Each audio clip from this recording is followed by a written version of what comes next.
I'm Larry Handley, and this is For Better or Worse, brought to you by Little Brown Dog Productions.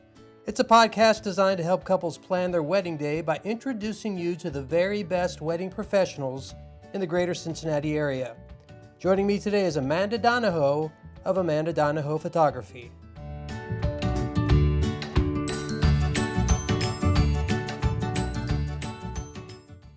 I'd like to start with a story. All right. You okay with that? Yeah. So it was probably summer of 2014, I'm guessing. And we had done maybe a handful of wedding videos for people. Yeah. But we certainly weren't in the deep end yet. Sure. And then we had a wedding that was, I would call, a full-fledged professional video job for us. And you were our photographer. And you made us feel welcome. You made us feel you were kind to us. You were gracious to us. You were helpful to us. And I think it set the stage, in some regards, to us continuing to do this for the years to come. I love that. Do you believe that? I do.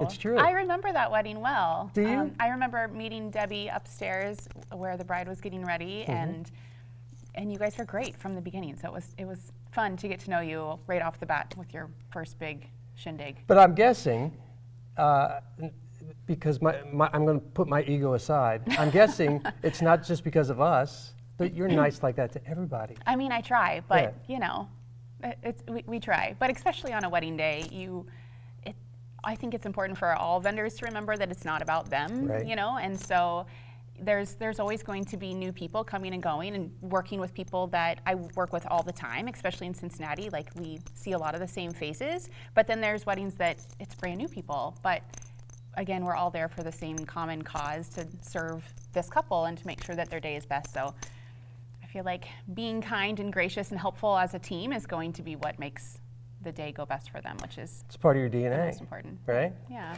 So you're like 25. You've been doing this for like 15 years, right? How'd you get started? Thank you. So when I was 12, I guess, I started, my husband is from Oklahoma, and we lived in Tulsa, and I started interning for a wedding photographer in Tulsa. Just completely randomly, I was working as a front desk assistant at a doctor's office, and there was this company that was kind of getting started, and word of mouth got to me, and do you want to do this? And I thought, yeah, actually I really do. I had always wanted to be a photographer, but I didn't really know how to go about being, you know, kind of just setting that in motion to get going. And so when this came about, I thought, I'll give it a try. And so I was going in the evenings and weekends to, when I wasn't at my day job, to kind of be an understudy to this photographer and go alongside him while he shot weddings. And I just fell in love with the craft and fell in love with weddings. So it was just this perfect storm for me of, oh my gosh, I really like this, and I think I'm not terrible at it. Are you, kind of nuance to this question, are you a photographer who does weddings, or are you a wedding photographer? I think I am a photographer who is in love with weddings. I definitely dabble in other realms. Something that I love to do is to shoot when my couples are married and now they've got kids and it's 3 years down the road, and they come back around and I see them at a mini session day where I get to reconnect with them. Like, I love that. I'm not a family photographer. Like, I don't love family photography like I love wedding photography, but I love my couples, and I become so invested in them that it's like, now you're stuck with me. Like, I have to keep seeing you. So, yeah, and I love travel photography. Like, there's definitely different aspects of photography that I love, but weddings is like my heart and soul, and I'm just so deeply passionate about it. So you say you started in Oklahoma. Yeah. Now you're big time in Cincinnati. I mean, are there sentinel moments where you went, I think I can do this? Because if you're like us, it didn't start that way. No. You start by going, I don't have a What clue. am I doing? Right, exactly. I mean, I remember the first handful of weddings, especially in Oklahoma. I was just like, I shouldn't be doing this. Like, God bless these people for trusting me, but they shouldn't. Like, I don't know what I'm doing.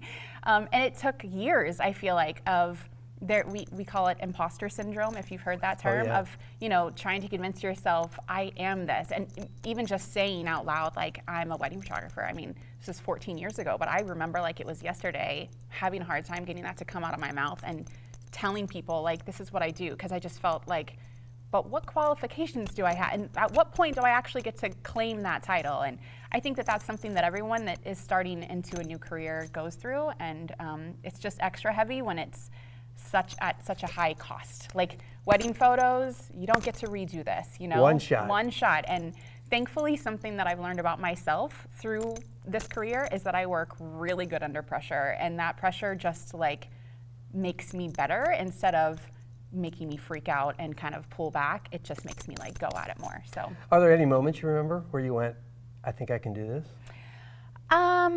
you know, I remember, it's funny, I just posted about this on my Instagram not too long ago. I remember doing a bridal session, which is something that they do in the South that is not done nearly as much here in the Cincinnati area, but you put on your wedding dress before the wedding day, and you get your hair and makeup done, and you get like a smaller version of your bouquet, and it's just pictures of the bride, and it's usually a couple months before the wedding. So I was doing a bridal session in Tulsa, and I remember shooting this girl. Really, she was just really pretty, and so anything that I shot was gonna look good because she was cute. That's what it comes down to now, but at the time, I'm like, dang, like I'm not bad at this. I'm actually, I'm not bad. I'm killing this. Yeah. And looking back at it now, again, this is 13, 14 years ago, I'm like, oh, Donaho, those were not very good. But again, you gotta start somewhere, and like I'm grateful that I did have some sort of confidence that was kind of finally rising up in me at that point and pushed me forward, so. How'd your clientele grow? I mean, because initially it's hard to find people who will hire Yeah. you because you're not very good, you don't have a portfolio, you don't have things to show people. How'd you make it grow? Yeah, you know, so I got really lucky. Well, for starters, in Tulsa, I was working for this other company, and so they were just putting me on weddings and sending me out, and I really had nothing to do with that. And then when I decided to start my own company, it was shortly before we moved to the Cincinnati area, and so I knew like word of mouth was working okay in Tulsa, but I moved back to Cincinnati, and I grew up here, but it's been years since I've been here, and I didn't really know anyone, and I thought, well, this will be interesting. And Wedding Wire was brand new, you know, Wedding Wire. They had just started at that point, and I remember going onto Wedding Wire's website, and it was free to like list your business, and there were me, so I listed it. It was me and like 3 other photographers, and that's it. And now it's so funny because if you, like, They're all over the I don't place. even know if I'm on there anymore, but Yeah. if I am, I'm on page like 75. Like there's a ton. But it worked great for me at the time because there was so few people listed, and digital photography was just really, you know, booming. So there weren't near the number of photographers doing this either. So it was just like the luck of the draw that I came in at the right time, I feel like, and got a handful of people that believed in me, and then word of mouth, and it's been word of mouth ever since. Just, So initially it was through Wedding Wire, yeah, but it became word of mouth. yes. Is one better than the other? I've never, knock on wood, because I feel like I should knock on wood, I've never had to pay for any sort of advertising service. Word of mouth is powerful. Word of mouth is everything, and it's not just so valuable to us on the vendor side of things, but it's so powerful for the couples that are planning. And I tell everyone, like, go ask your friends. Like, it's overwhelming if you just Google wedding photographers. It's overwhelming. Yeah. There's way too many options, and if you could just start with asking your friends who have been through this, who have recently gotten married, you'll be able to get some ideas and suggestions from them, and I feel like that is tremendously helpful. And it's so fun for me too, with that word of mouth, to walk into a wedding and I've got my couple, and then I've got 4 or 5 of my past couples that are a part of the wedding or guests, and it's awesome. I love it. So what you're talking about is experience. So this is the philosophical part of our interview. I'm going to drop this on you. Oh, I think it gosh. was Maya Angelou who said, they're not going to remember what you said. They're not going to remember what you did. Yeah. They're going to remember their experience with it. They're going to Yep. remember how you made them feel. Yep. True? So true. Yeah. So true. And, you know, again, this is why I really encourage people, especially with your wedding photographer, because they're with them all day long. Like, you're stuck with me through not just the whole day, but like there's a lot leading up to it. And I work extensively with my couples with their timeline and engagement sessions. And there's just so much that goes into that relationship.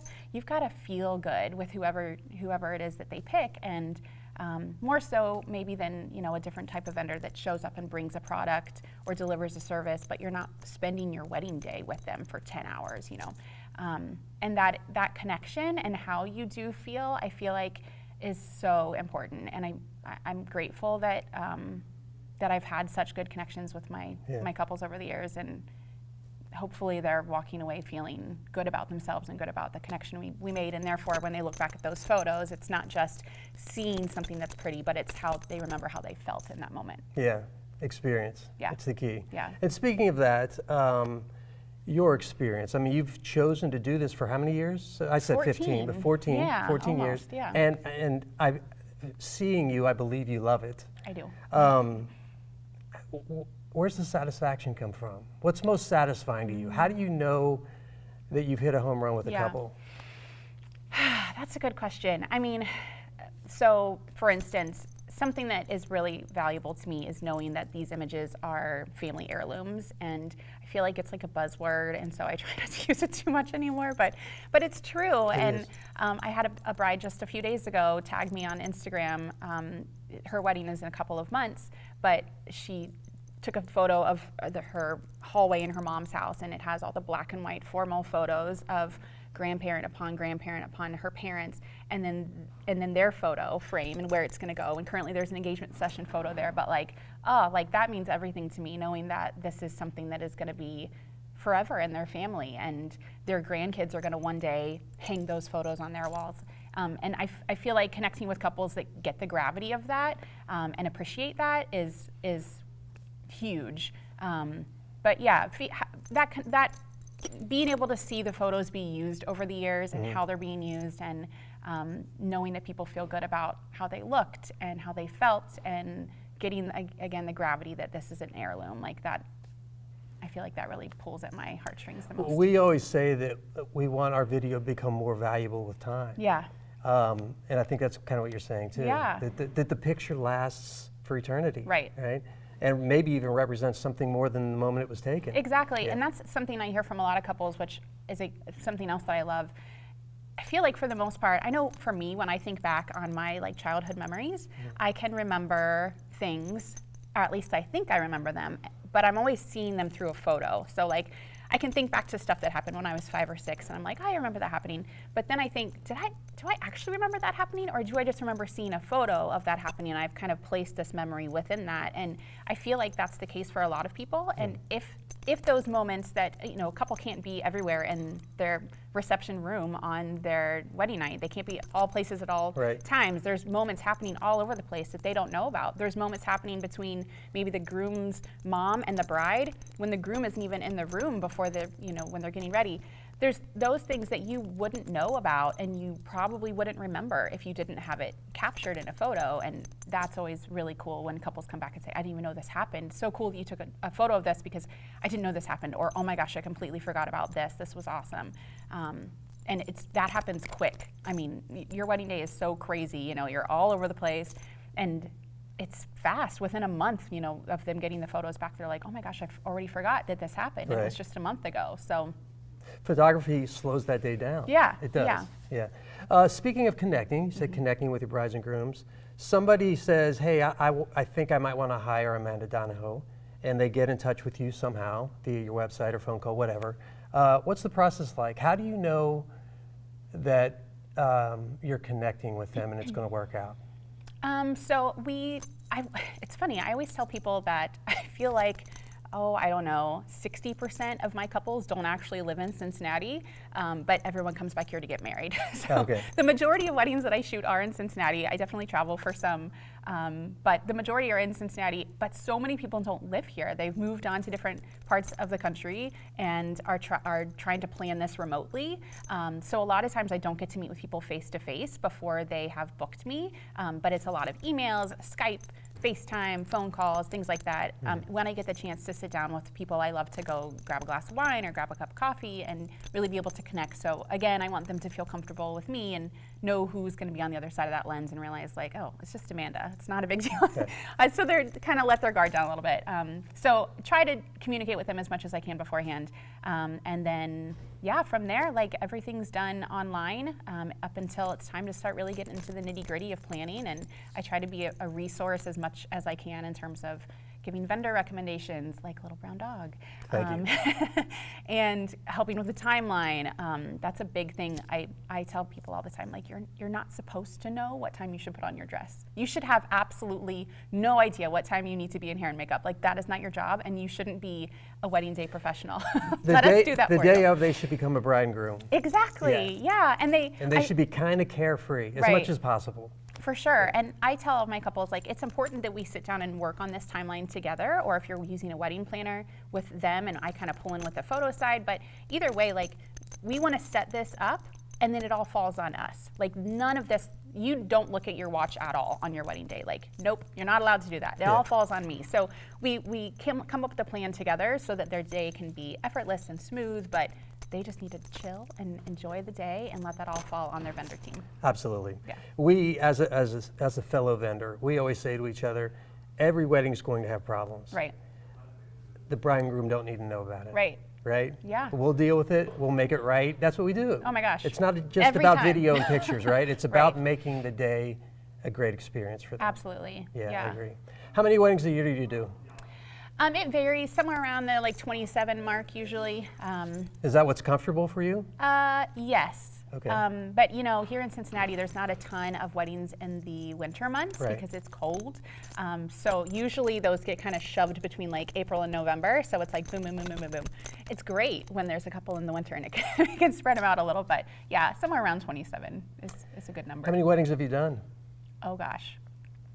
To my best estimate, I'm going to say 450, but I don't actually know. It's around that number, give or take, probably. When did you become an expert? What number? Oh gosh, well, what's that? 10,000 hours. 10,000 hours.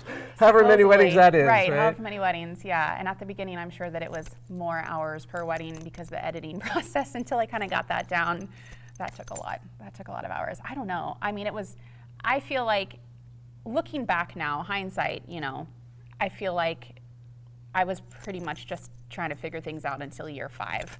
And then maybe things started getting a little better after that. But we're always learning. If I look at my work from a couple years ago, I'm like, oh, you should have done this differently. And do you get nervous still? I don't. You know what I get nervous for? Proposals.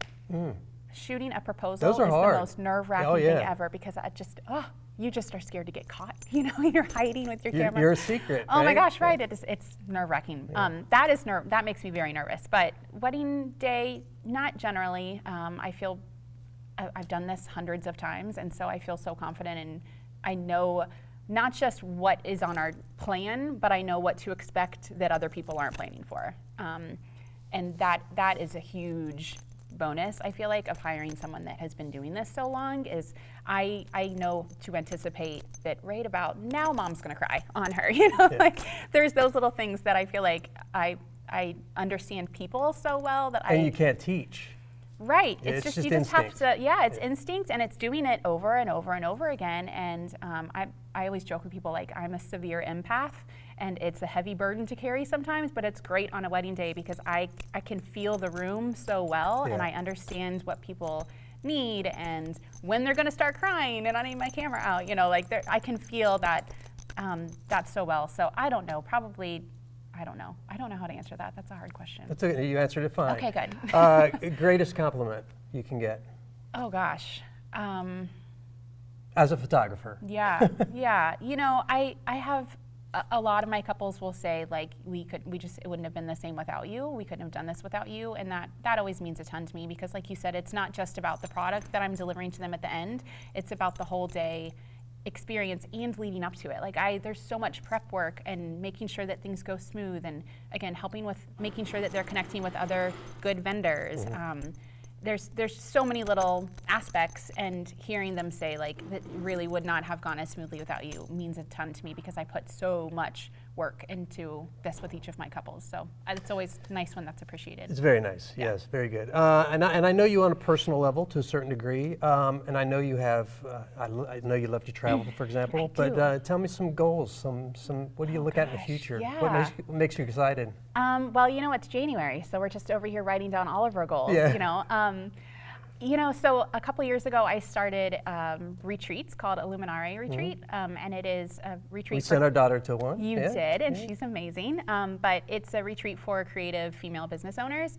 So people that are doing videography or wedding planning, or I've got a girl who owns a dance studio. Lots of different types of avenues, but people who are all females who are in the same vein of creative business owning.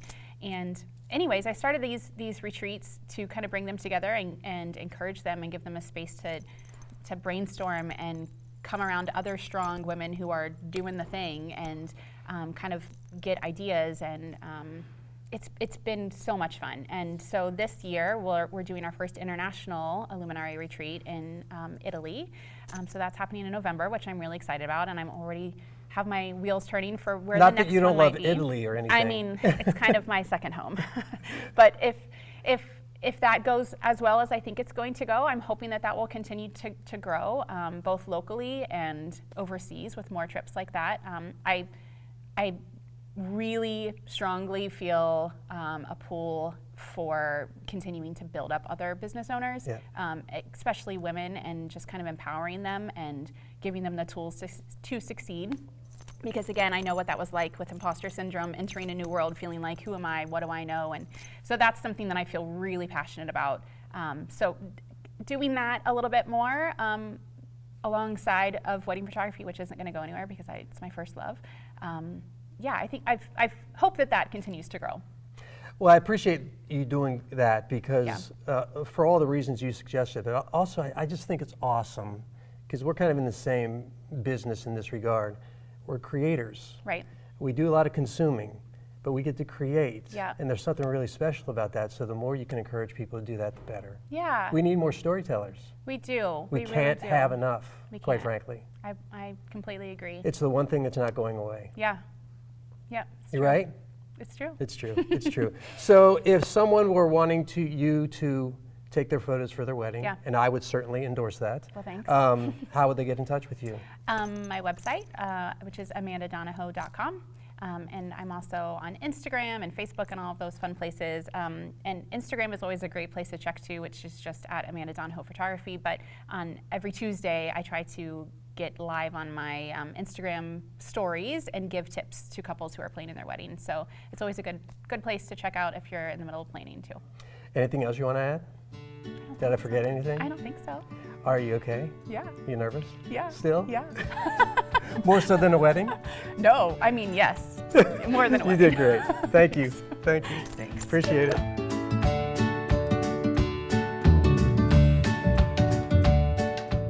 Thank you for listening to For Better or Worse, sponsored by Little Brown Dog Productions. Next week, our guest will be Scott Mesher of Drees Pavilion in Devou Park. Please join us, and happy planning.